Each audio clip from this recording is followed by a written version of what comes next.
Hello बच्चों, I am Amit Bijarnia, your physics teacher at competition. JEE advance का exam लगभग अब से 90 दिन के आसपास दूर है। इस 90 दिन को किस तरह से यूज़ किया जाए कि हमारी जो रैंक है आईआईटी जेई एडवांस के अंदर वो अच्छी से अच्छी आए और हम अपने पोटेंशियल के हिसाब से कर पाएँ, मैं इस बात को थोड़ा सा आपके साथ डिस्कस करना चाहूँगा। पहले तो मैं इस बात का विश्वास दिलाना चाहूँगा कि बच्चे जो हैं वो जेई मेन से जेई एडवांस के अंदर अपनी रैंक को अच्छे खासे तरीके से इंप्रूव करते हैं।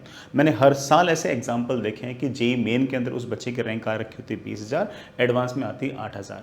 रैंक आ रही होती है जेई मेन के अंदर 13,000 और एडवांस में आ रखी होती है 3,000। और ये भी सोचिए कि जेई मेन की जो रैंक आती है वो सेकंड अटेम्प्ट के बाद आती है, तो सेकंड अटेम्प्ट के बाद भी वो बच्चा 13,000 के आसपास बैठा था और जस्ट 1.5 महीने बाद एग्जाम अगर हुआ एडवांस का तो वो 3,000 तक अपनी रैंक को ले जा पाया। वो सिर्फ और सिर्फ इसलिए ले जा पाया कि बिकॉज ही नोज दैट कि आईआईटी जेई एडवांस का जो एग्जाम है वो क्या डिमांड करता है और वो जो डिमांड करता है एग्जाम, मैं उसको किस तरह से फुलफिल कर सकता हूँ, मैं अपनी पढ़ाई किस तरीके से कर सकता हूँ कि मैं उस आईआईटी जेई एडवांस के अंदर अच्छे से अच्छा कर पाऊँ।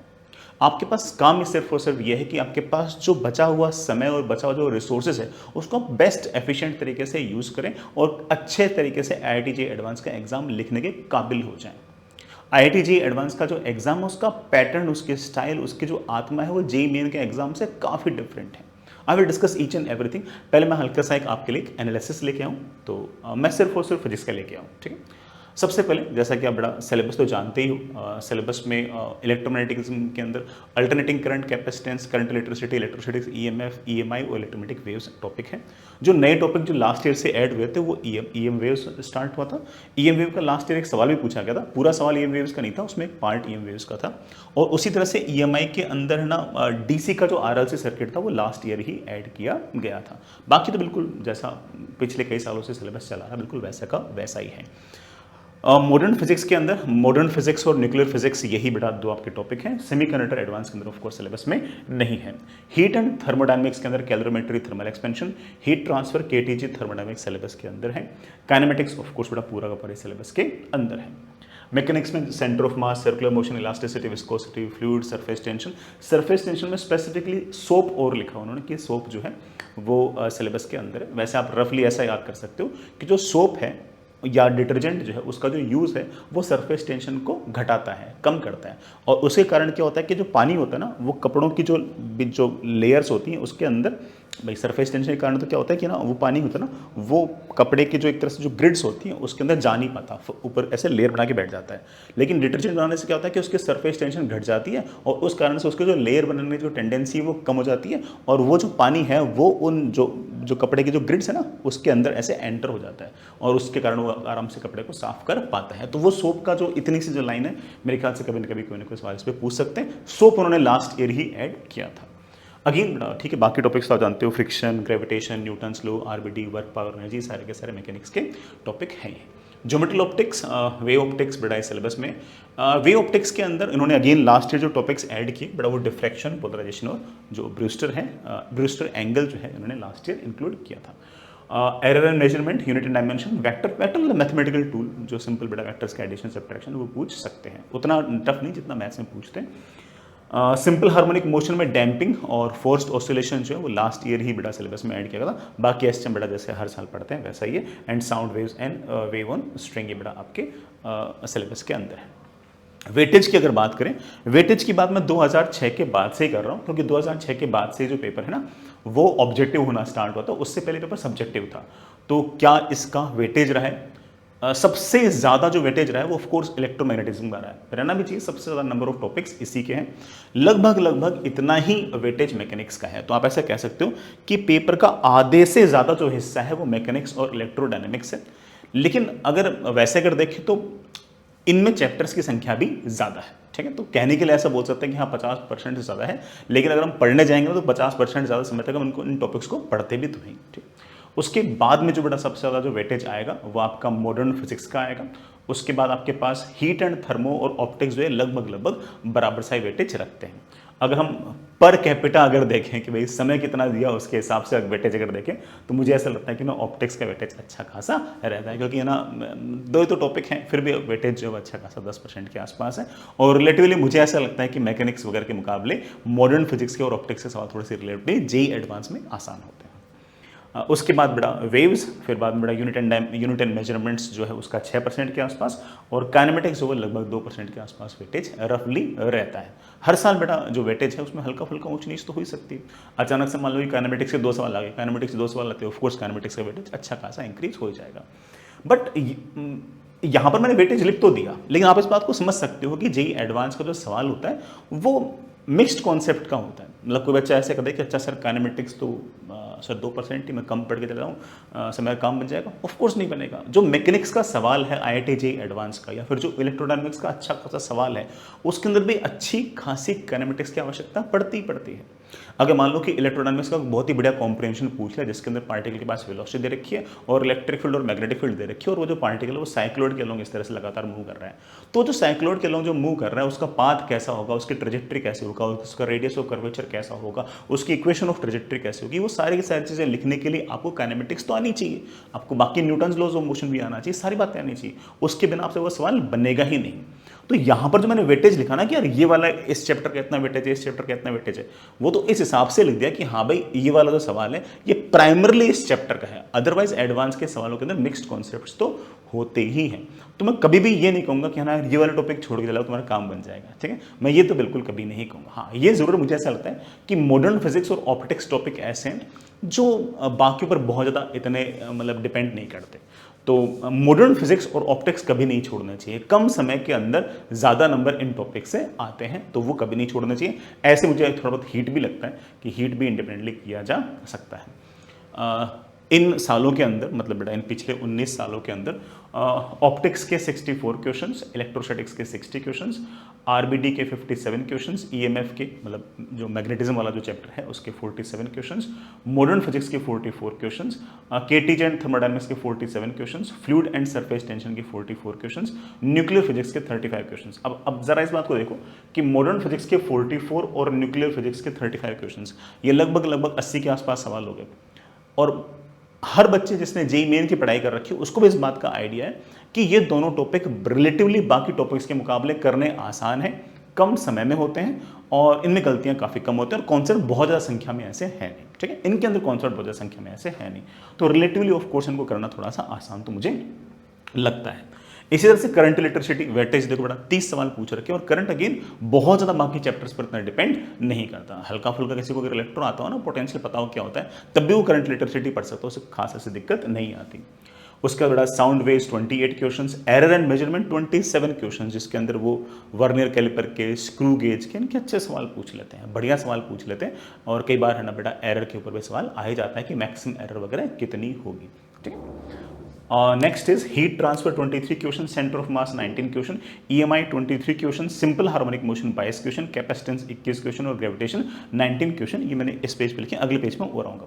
मैं एक बार इस पेज के बारे में फिर से बोल दूं, मुझे ऐसा लगता है कि ज्योमेट्रिकल ऑप्टिक्स हो गया, मॉडर्न फिजिक्स हो गया, KTG थर्मो हो गया, न्यूक्लियर फिजिक्स हो गया, करंट इलेक्ट्रिसिटी हो गया, साउंड वेव्स हो गया, एरर एंड मेजरमेंट हो गया, इवन हीट ट्रांसफर हो गया। ये सारे के सारे टॉपिक ऐसे हैं जो बाकी किसी और टॉपिक पर बहुत ज्यादा डिपेंडेंट नहीं होते।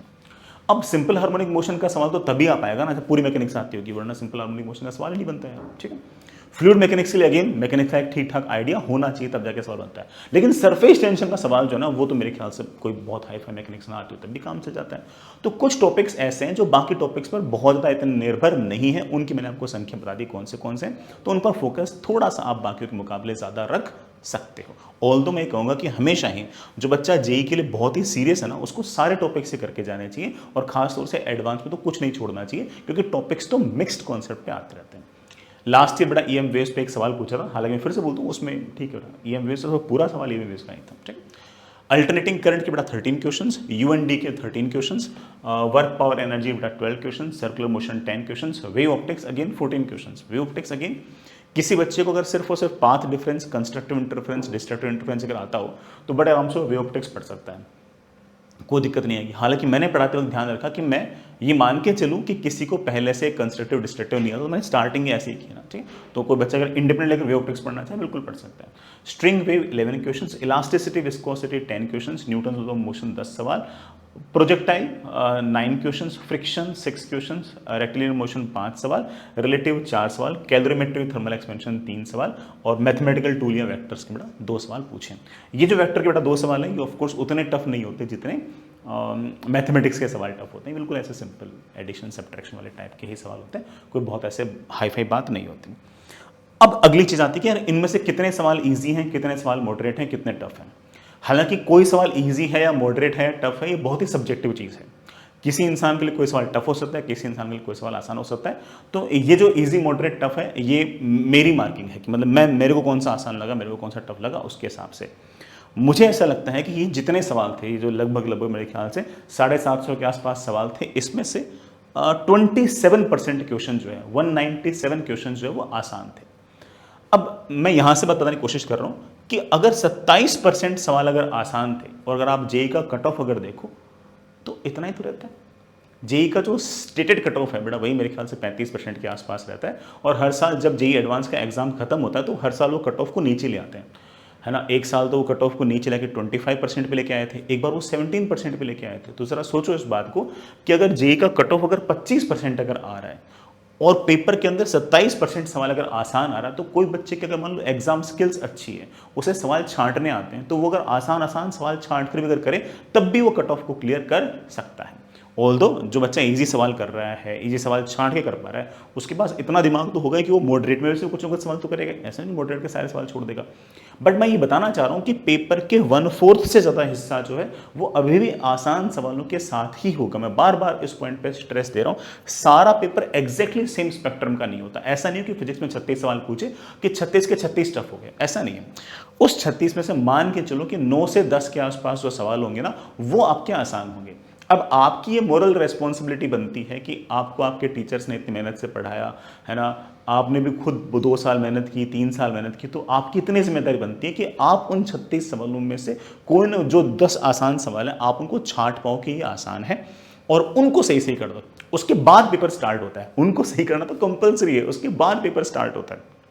ठीक है कि अब मैं और कहां से नंबर कबाड़ सकता हूं, फिर आगे कहानी उसके बाद में स्टार्ट होगी। तो 27% क्वेश्चंस मेरे हिसाब से आसान थे।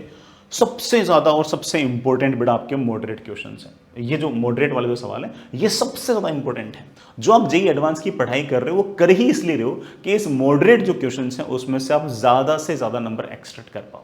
अदरवाइज कोई बच्चा अगर स्मार्ट है, समझदार है और उसने सिर्फ जेईई की पढ़ाई कर रखी है ना, तब भी वो ये वाले सवाल कर लेगा।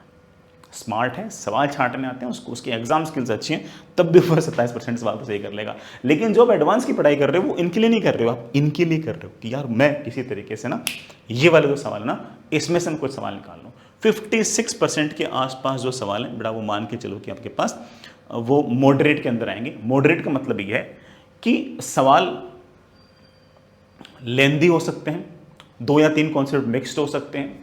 अगर more than one correct question है तो एक ऑप्शन जो होगा वो बहुत ही ट्रिकी हो जाएगा, बाकी थोड़े से डुएबल होंगे।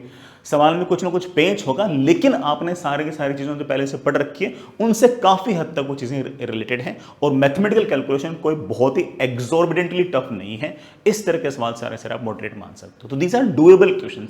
सारी लड़ाई सारी की सारी जो बड़ा जो समय लगाना है वो इन मॉडरेट क्वेश्चन को छांट कर उन पर करने पर ही है। अब याद देखो ये मॉडरेट सवाल कब बनेंगे? ये मॉडरेट सवाल तब बनेंगे जब आपके ये मॉडरेट सवाल पहले से देखे हुए होंगे। मैं बहुत ही क्लियरली बोल रहा हूँ इस बात को। अगर आपने प्रैक्टिस अच्छी की है, टेस्ट अच्छे दिए हैं, चैप्टर वाइज टेस्ट दिए हैं, आपने खूब सारे सवाल एडवांस के अगर किए हैं, तो मोस्टली चांसेस बात के हैं कि इन मॉडरेट क्वेश्चंस के अंदर जैसे सवाल आएंगे वैसे से सवाल या वैसे से सिचुएशंस आपने पहले कभी न कभी कहीं ना कहीं देख रखी होगी। जैसे देख लोगे कि सट से बड़ा आपके दिमाग में आ जाएगी और आप फटाक से उस सवाल को कर लोगे। कोई सवाल ऐसा होगा तो बिल्कुल फ्रेश होगा, बिल्कुल नया होगा, आपने नहीं देख रखा होगा, बट आपकी जो कॉन्सेप्चुअल बिल्डिंग है, चाहे आपको जब क्लास में पढ़ाया गया होगा, आपसे जो टेस्ट पूछे होंगे, आपसे जो चैप्टर वाइज टेस्ट पूछे होंगे, आपसे जो एटीएस पूछे होंगे, उसमें किसी न किसी तरीके से वो जो कॉन्सेप्ट्स हैं वो आपके दिमाग में इस तरह से सेट हो गए कि जैसे ही सवाल पूछा गया आपको समझ में आ गया कि यार यहाँ पर तो वही वाला कॉन्सेप्ट लगेगा और आपसे वाला सवाल बन जाएगा। तो सारी लड़ाई बड़ाई मॉडरेट क्वेश्चन की है। जो सबसे टफ सवाल है वो लगभग 17% के आसपास सवाल है। मतलब आप ऐसा कह सकते हो कि लगभग हर 6 में से एक सवाल जो है वो एक्सट्रीमली टफ आया है, आगे भी आएगा। किसी भी बच्चे के लिए सबसे इंपॉर्टेंट चीज़ ये है कि वो इन छः में से एक सवाल को छांट ले कि यार ये वाला सवाल टफ है और उसको वहीं पे छोड़ दो।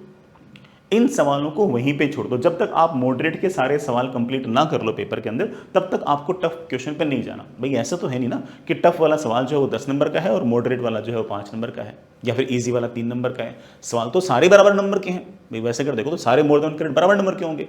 जो इजी वाला मोर देन 1 करेक्ट होगा वो भी 4 नंबर का, जो टफ वाला मोर देन 1 करेक्ट वो भी 4 नंबर का। तो हम बेवकूफ़ हैं अगर हम ऐसा कहें कि यार मैं तो टफ वाला सवाल ही करूंगा, वो 4 नंबर लेके तो बैठा है। अगर आप पहचान गए कि यार इस सवाल में लोचा है, पंगा है, इसमें तो अगले साल भर तक टीचर्स भी आपस में लड़ाई करेंगे कि इसका आंसर ये होना चाहिए वो होना चाहिए, मैं इस 3 घंटे के अंदर ये वाला सवाल क्यों करूँगी, मेरे पास कोई काम वाम नहीं है क्या।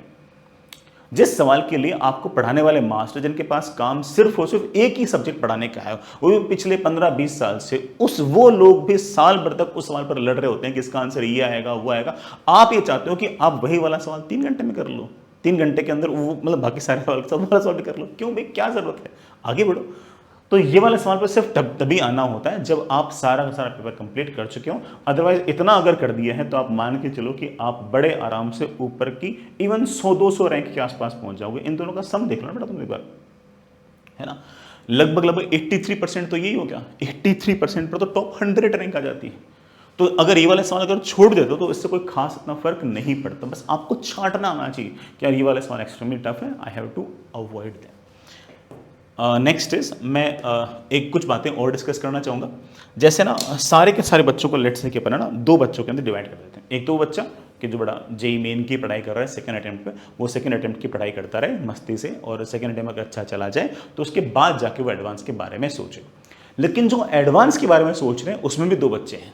पहला बच्चा ए जिसका जेई मेन 1 अच्छा गया है और वो पिछले साल भर से 1.5 साल से सिर्फ और सिर्फ जेई मेन स्पेसिफिक ही पढ़ाई कर रहा है। उसे सारे फॉर्मूले आते हैं, सारे फॉर्मूले के अंदर अच्छे से वैल्यूज पुट करनी आती है, बहुत ज़्यादा गहराई से उसे कुछ पता नहीं है, बट उसे एक बेसिक आइडिया है कि हाँ भाई वेलोसिटी ऑफ वेव का मतलब होता है कि वेव किस स्पीड से आ रही है, डिस्टर्बेंस कितनी स्पीड है, उसका फॉर्मूला होता है √T/μ। टी मतलब टेंशन, म्यू मतलब mass of the string per unit length, और सिर्फ सबको SI यूनिट में लगते हैं, मेरे पास वेलोसिटी ऑफ वेव आ जाएगी। और इसने इस फॉर्मूले पर ठीक ठाक नंबर ऑफ क्वेश्चन कर रखे हैं। Fair enough. वो जो बच्चा है जिसने सिर्फ जेईई मेन की पढ़ाई की है, ना एडवांस के सवाल किए हैं, ना एडवांस के टेस्ट दिए हैं, ना एडवांस स्पेसिफिक थ्योरी पढ़ी है, वो है आपका स्टूडेंट ए। लेकिन जेईई मेन उसका अच्छा गया है, तो वो अब अगले 90 दिन के अंदर क्या करें। सबसे पहले जो डिलीटेड टॉपिक्स हैं, जो ऐसे टॉपिक हैं जो जेईई मेन में नहीं थे और एडवांस में, सबसे पहले तो उनको निपटाएं। फिजिक्स में तो 2-3 टॉपिक हैं, डॉपलर है, मेरे ख्याल से SHM के अंदर शायद बेटा डैम्प स्टोर ऑसिलेशन और फोर्स ऑसिलेशन है, और मेरे ख्याल से बेटा एक EMI के अंदर आप ऐसा कह सकते हो कि DC सर्किट के साथ RLC है, रेजिस्टेंस, इंडक्टर और कैपेसिटर। बड़े छोटे छोटे टॉपिक है, ये कोई बहुत बड़े ऐसे काम नहीं है। केमिस्ट्री में ऐसे खूब सारे टॉपिक है, मेरे ख्याल सरफेस केमिस्ट्री है, ब्लॉक केमिस्ट्री है, मेटलर्जी है, सॉलिड स्टेट है, तो ये टॉपिक खूब सारे। सबसे पहले तो इनकी थ्योरी को वो कंप्लीट करें। लेकिन अब थ्योरी को कंप्लीट करें तो लॉन्ग लेक्चर से ही करें, जो बड़े वाले लेक्चर जिसमें गहराई से सारी की सारी बात समझाई गई है उनसे कंप्लीट करें। यूनी कि हाँ है ना फास्ट लेन से पढ़ रहे, पूरा एकदम आराम से गहराई से पढ़े। अभी आपके पास समय है, आप अगर 10-11 घंटे पढ़ते हो तो आप टाइम निकाल सकते हो। दूसरी बात, कहाँ से पढ़ें, तो मैंने बोल ही दिया कि ना जो टॉपिक रह गए हैं या फिर जिनमें आपको लगता है कि मेरी कमी है, उन टॉपिक्स को जो अपने कंपटीशन वाले बच्चे हैं वो बेटा अपने जो क्लास के जो लेक्चर्स हैं उनसे करें, प्रखर या प्रवीण के जो लेक्चर हैं उनसे करें। जो यूट्यूब वाले बच्चे हैं वो यूट्यूब के जो लॉन्गर लेक्चर हैं उनसे करें। जैसे फॉर एग्जाम्पल कोई बच्चा करे कि सर वे ऑप्टिक्स तो आपने कहा कि ठीक ठाक वेटेज का है और सर छोटा सा टॉपिक है, सर कर लूँ, बिल्कुल कर लूँ। सर कहाँ से कर लूँ, तो जो कॉम्पिटिशन वाला बच्चा है वो प्रवीण के लॉन्ग लेक्चर से करें, और जो बच्चा बाहर वाला है वो यूट्यूब के बड़े वाले लेक्चर से करें, एक एक बात को गहराई से समझते हुए कि वेव क्या है, स्प्रेड क्यों हुई, डिफ्रैक्शन क्या है, हर चीज को गहराई से समझते हुए। शॉर्टकट्स पे ना जाएं। शॉर्टकट से जेईई मेन निकल सकता है, एडवांस नहीं निकल सकता। एडवांस तभी निकलेगा जब आपको पता होगा कि एग्जैक्टली वेव कैसे मूव करती है, क्यों मूव करती है, उसकी डेरिवेशन क्या है, उसकी वेलोसिटी ऑफ वेव कैसे कैसे किस एक्सप्रेशन से आई थी, सॉरी किस डेरिवेशन से आई थी, क्या उसके पीछे की कहानी है। क्योंकि जैसे वो सवाल पूछेंगे IIT एडवांस वाले, वो कुछ ना कुछ नया सिचुएशन लेके आएंगे, और उस नई सिचुएशन को वही बच्चा हैंडल कर पाएगा जिसको बात गहराई से पता होगी। सिर्फ फॉर्मूले से सवाल बन जाए ऐसे सवाल, तो मैंने कहा ना बेटा सिर्फ और सिर्फ 25 से 27% के बीच ही आएंगे। मॉडरेट वाले जो क्वेश्चंस होंगे उसके लिए आपको गहराई से अंदर तक सारी की सारी बात एग्जैक्टली पता होनी चाहिए। आपको ये पता होना चाहिए कि अगर मान लो कि सॉलिड स्फीयर अगर मान लो कि नॉन यूनिफॉर्म हुआ तो इलेक्ट्रिक फील्ड कैसे निकालते हैं, इलेक्ट्रिक पोटेंशियल कैसे निकालते हैं, वो किसको आएगी, जिसको एग्जैक्टली डेरिवेशन पता होगी कि यार सर ने यूनिफॉर्म के लिए भी तो निकाला था, यूनिफॉर्म के लिए कहा था, वैसे नॉन यूनिफॉर्म का निकाल देंगे। तो वो कैसे बताएगा, जो लॉन्गर लेक्चर है उनसे आपको आइडिया लग पाएगा। समय है आपके पास, कर सकते हो, इतना इम्पॉसिबल नहीं है। प्रैक्टिस कहाँ से करें? तो मैं कहूँगा कि जो अपने एबीसी के जो लेक्चर्स हैं उनको आप एक तरह से बेस बना के चलें, और सारे के सारे जो कहानी है वो एबीसी के लेक्चर्स, मतलब अपने जो एडवांस ब्रिज कोर्स का जो लेक्चर्स हैं उनसे ही प्रैक्टिस करें, और उसके साथ साथ ही सारे के सारे कहानी अब लगातार बनते जाएं। रिवीजन जो है बड़ा वो ऑफ कोर्स जैसे मैंने कहा कि एबीसी के लेक्चर प्लस जो लॉन्ग नोट्स हैं उनको जब जब मौका मिले तब आप लगातार रिवाइज करते रहें। टेस्ट कौन से देने हैं? तो एबीसी वाले बच्चों के पास पर चैप्टर में एक टेस्ट आता होगा बैट नाम। जैसे मान लो कि फिजिक्स का पहला चैप्टर, केमिस्ट्री का पहला चैप्टर और मैथ्स का पहला चैप्टर एबीसी का कंप्लीट हो गया, तो उसी के बाद में आपके पास उसका एक टेस्ट आता होगा जिसमें 54 क्वेश्चंस जैसे आईआईटी जेईई एडवांस में एक्चुअली पूछते हैं वैसा एक पेपर आपके पास आएगा। उसमें सिर्फ और सिर्फ इन 3 चैप्टर के सवाल होंगे, एक फिजिक्स का, एक केमिस्ट्री का, एक मैथ्स का। फिर इसी तरह से जब अगला एबीसी का लेक्चर हो जाएगा तो उसके बाद में अगेन एक टेस्ट आएगा। वो सारे के सारे चैप्टर जो हैं, ये सारे के सारे जो टेस्ट हैं चैप्टर वाइज टेस्ट हैं, तो इन चैप्टर वाइज टेस्ट को आप निपटाएं। बैट का जो टेस्ट है वो एबीसी के लेक्चर के साथ कोहेरेंट है। Chapter 1 of physics, chapter 1 of chemistry और चैप्टर 1 ऑफ मैथ्स, उसका टेस्ट ये है, और ये एडवांस स्पेसिफिक टेस्ट है। तो आपने पढ़ाई की है, इसका टेस्ट दीजिए, पढ़ाई की है, टेस्ट दिया। फिर अगली बार क्या होगा, chapter 2 of physics, chemistry, maths and test of chapter 2, इसे हम बैट बोल देंगे। ऐसे करते करते आप बड़े आराम से चैप्टर वाइज टेस्ट लगातार देते रहें। फुल सिलेबस टेस्ट जो है बड़ा आपके पास है ना, एटीएस है, मतलब अपनी जो एडवांस टेस्ट सीरीज है वो है। इसमें लगभग बड़ा 15 के आसपास आपके पास टेस्ट है। जो बच्चा इस कैटेगरी के अंदर स्टूडेंट ए वाले कैटेगरी में आता है, मैं उसे कहूँगा कि बड़ा एक बार अगर आप चाहो तो एटीएस के टेस्ट जेईई मेन 2 तक ना भी दो तब भी चलेगा। जेईई मेन 2 के बाद में अगर दोगे तब भी चलेगा, कोई इशू नहीं है, ठीक है। फिर भी अगर आप में से कोई बच्चा लगता है कि सर मैं मैनेज कर पाऊंगा, तो आप बड़े आराम से एटीएस के टेस्ट दे सकते हो, कोई इशू नहीं है। एक बच्चा है बेटा बी, जिसने कहा कि सर मैं तो साल भर एडवांस के सवालों के साथ टच में रहा हूं, more than correct maths, 2 column matrix maths, tougher question सबने किए हैं। हाँ, ये जरूर कि पिछले 2-3 महीने में मैंने जेईई मेन स्पेसिफिक पढ़ाई की है और मैंने एडवांस के टेस्ट इन दिनों में नहीं किए, बट मैं साल भर से 2 साल से मैं एडवांस के सवालों के साथ मेरी दोस्ती है, मुझे पता है कि मोर देन करेक्ट क्वेश्चन कैसे करते हैं। तो वो बच्चा क्या करे बेटा, पहले तो अगेन थ्योरी में जो डिलीटेड टॉपिक्स हैं उनको निपटाएं। कैसे निपटाने? Longer lecture I would prefer, ठीक है। सबसे पहले वो अगर आपके रह गए तो उनको निपटाएं। फिर आप हल्का सा एनालाइज करें कि मैंने जो आपको जो सीक्वेंस बताई थी बेटा, ये वाला चैप्टर इतना इंपॉर्टेंट है, ऐसे उनमें से कोई चैप्टर ऐसा है जो इंडिपेंडेंट है और इंपॉर्टेंट है, तो उसको जरूर निपटाएं। जैसे मान लो कोई बच्चे बोलते कि सर सब कुछ पढ़ रखा है, ज्योमेट्री कैलकुलस नहीं पढ़ रखा। सर पढ़ लूँ क्या? पढ़ लो ना यार, 2 सवाल तो आएंगे उसके, तो पढ़ ही लो, क्या दिक्कत है। तो हाँ, लेकिन कोई बच्चा कहते हैं कि सर आरबीडी नहीं पढ़ा आज तक, है ना सर, अब पढ़ लूँ क्या? लेकिन आरबीडी से पहले मेरे को सेंटर मास भी नहीं आता, तो मैं कहूँगा नहीं बेटा ठीक है, आरबीडी का छूट गया तो कोई बात नहीं, छोड़ दे यार, क्या बताएं, सवाल तो आएंगे लेकिन तेरे को छोड़ने पड़ेंगे। तो मैंने कहा कि जो इंडिपेंडेंट टॉपिक है और इंपॉर्टेंट है उनकी थ्योरी को प्लीज लॉन्गर लेक्चर से आप निपटा सकते हो। प्रैक्टिस बड़ा आई वुड से दैट कि जो भी आपको प्रैक्टिस करना है, रिवीजन करना है, वो कैट्स के लेक्चर के साथ साथ आप लगातार सारी कहानी बनते जाएं, कैट्स के लेक्चर निपटाते जाएं, और ऑफ कोर्स जो आपके लॉन्गर नोट्स आपने बना रखे हैं उन सब लगातार रिवीजन करते रहें। टेस्ट में कहूँगा कि अगेन कैट्स का एक लेक्चर कंप्लीट होगा, फिर उसी लेक्चर का आपका एडवांस का टेस्ट होगा। इस हमने को कैट नाम दे रखा है, उस टेस्ट को आप लगातार रेगुलरली देते रहें। वो आपको नए नए सवाल, नए नए कॉम्प्रिहेंशंस, नए नए मैच 2 कॉलम से लगातार आपके दोस्ती कराते जाएंगे। अगर आपने सारे के सारे को कैट अगर दे दिए तो मान के चलें कि आपके जो एक्चुअल जेईई एडवांस में सवाल आएंगे उसके जैसे से सवाल या उसके जैसे सी सिचुएशंस आप पहले से देखे हुए होंगे। और आपके लिए बेटा ये जो फुल सिलेबस टेस्ट है वो एटीएस है, अपनी एडवांस टेस्ट सीरीज वाले हैं। इसमें 15 पेपर हैं, ये 15 के 15 पेपर आपको देने ही हैं, इसमें कोई और दूसरा रास्ता नहीं है। आपको अगर इसके अलावा और भी पेपर चाहिए फुल सिलेबस के तो आप बीच सेशन में बता दीजिएगा, हम इसमें और भी ऐड करा देंगे और अच्छे पेपर ही ऐड कराएंगे, सारे के सारे जैसे जेईई एडवांस पूछते हैं बिल्कुल वैसे के वैसे। इस एटीएस के अंदर 15 पेपर होंगे, 15 में से 4 पेपर जो होंगे वो उसी पैटर्न के होंगे जिस पैटर्न के लास्ट ईयर जेईई 2024 के अंदर पूछा गया था। बाकी 11 का जो पैटर्न होगा वो हमारी मर्जी है, हम किसी भी साल का यूज कर सकते हैं, because we don't know that कि 2025 के अंदर कैसा पैटर्न एक्चुअली एडवांस पूछेगा। तो हम अलग अलग तरह के जो पैटर्न है उसको मिक्स एंड मैच लगातार करते जाएंगे। हम आपको पहले से इन्फॉर्म नहीं करेंगे कि इस बार वाला जो एटीएस आने वाला है वो किस पैटर्न का आने वाला है, तो आपको वहीं पर जाकर सारे के सारे इंस्ट्रक्शंस पढ़ने हैं, सारी मार्किंग स्कीम पढ़नी है और फिर पेपर आपको देना है, क्योंकि एक्चुअल जेईई एडवांस के अंदर भी तो ऐसा ही होना है। तो हम आपको पैटर्न नहीं बताएंगे, ठीक है। नेक्स्ट इज बड़ा और किन बातों का आपको ध्यान रखना है। सबसे पहली बात, चाहे वो स्टूडेंट ए हो चाहे स्टूडेंट बी हो, आपको सबसे ज्यादा किस जो टाइप ऑफ सवाल है ना उसके साथ दोस्ती करनी है। उसमें से बेटा आप है ना more than one correct, match the column, matrix match, comprehension और जो डेसिमल वाले जो सवाल हैं वो ज़्यादा से ज़्यादा करें और बहुत ज़्यादा आसान सवालों के साथ ज़्यादा टाइम स्पेंड ना करें। वहाँ पहले से करते हुए आए हैं, थोड़ा सा मॉडरेट और थोड़ा सा टफर साइड के सवालों की तरफ दे जाना स्टार्ट करें। एक्सट्रीम टफ सवाल को आप अवॉइड कर सकते हैं। जैसा जेई पूछते हैं, जैसे जेई एडवांस पूछते हैं, IITs पूछते हैं, काफ़ी तक उसी तरह के सवालों के साथ ही आप लगातार टाइम स्पेंड करें। ऐसे सवाल बेटा आपको कैट्स के जो DBP है उसमें, को कैट में, बैट में, ATS में आपको इस तरह के लगातार सवाल मिलते जाएंगे, उन्हीं को आप करें। दूसरी बात बेटा ये है कि ना आपकी थोड़ी रीडिंग एबिलिटीज जो है ना वो थोड़ी अच्छी होनी चाहिए, क्योंकि जेई एडवांस का जो सवाल आता है ना वो अपने में सवाल ही टफ होता है, मतलब सवाल की लैंग्वेज ही टफ होती है। उसका अगर आप कॉम्प्रिहेंशन पढ़ोगे ना तो वो कॉम्प्रिहेंशन एकदम ऐसा फ्लैट सा नहीं होता। उस कॉम्प्रिहेंशन में बहुत तरह की बातें होती हैं, बहुत तरह की कहानियां होती हैं। तो वो किसको समझ में आएगी? जिसकी रीडिंग एबिलिटीज अच्छी होंगे, जो है ना पूरी पूरी भाषा को बढ़िया तरीके से समझ पाएगा, पढ़ पाएगा, कॉम्प्रिहेंड कर पाएगा। और इसकी आदत कैसे पड़ेगी? जब आप खूब बड़े बड़े इस तरह के सवाल करोगे तब जाके बड़ा आपको बातें समझ में आएंगी। तो थोड़ा सा कोशिश कीजिए कि आप इस तरह के सवाल थोड़े से ज़्यादा करें जिसकी लैंग्वेज थोड़ी सी कॉम्प्लिकेटेड हो। भले ही सवाल टफ ना हो लेकिन लैंग्वेज बड़ी हो, सवाल बड़ा हो, कॉम्प्रिहेंशन बड़ा हो। जैसे कई बच्चे मुझे बोलते हैं फिजिक्स के अंदर सर सिंगेज कर लूँ। अब यार सिंगेज के अगर तुम कॉम्प्रिहेंशन देखोगे ना तो बिल्कुल उन्होंने क्या कर दिया कि जो अपने जेईई मेन वाले सिंगल चॉइस क्वेश्चन होते हैं ना उसी को कॉम्प्रिहेंशन बना के दे दिया, 2 लाइन लिख दी, फिर 2 सवाल पूछ ले बिल्कुल सिंपल सिंपल। तो उनसे तो कुछ नहीं होना। ऐसा सवाल IIT वाले पूछेंगे नहीं, वो सवाल ही कुछ नया पूछेंगे, सिचुएशन ही कुछ नहीं लेके आएंगे।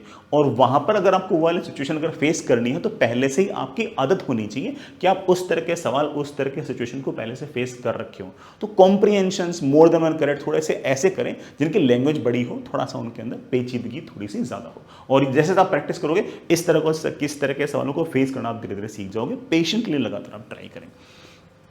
अलग अलग तरह के बेटा पेपर और अलग तरह के जो सवाल है ना उनका एक्सपोजर आपको होना थोड़ा सा कंपलसरी है। यूं नहीं कि है ना सिंगल चॉइस क्वेश्चन कर लूंगा सर मैं तो, और सर मैं तो इंटीजर कर लूंगा मेरा काम बन जाएगा, नहीं। मैं फिर से बोल रहा हूँ, अलग अलग टाइप ऑफ क्वेश्चंस और अलग अलग type of pattern of questions और पैटर्न ऑफ टेस्ट है, उसके साथ दोस्ती होना जरूरी है। जैसे जेईई मेन 1 से पहले एक बार ना UTS आया था ना, तो UTS के हमने कुछ टेस्ट ना बहुत टफ पूछ लेते।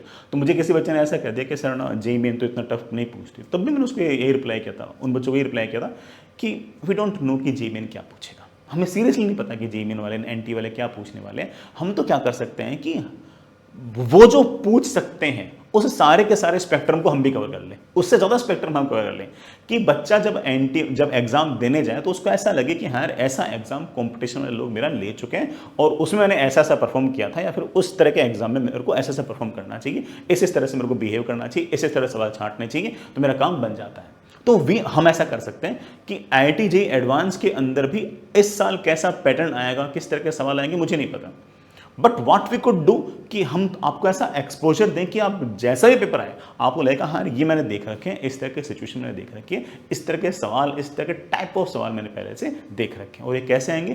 प्रैक्टिस से, सारे टेस्ट देने से ही इस तरह के आएंगे।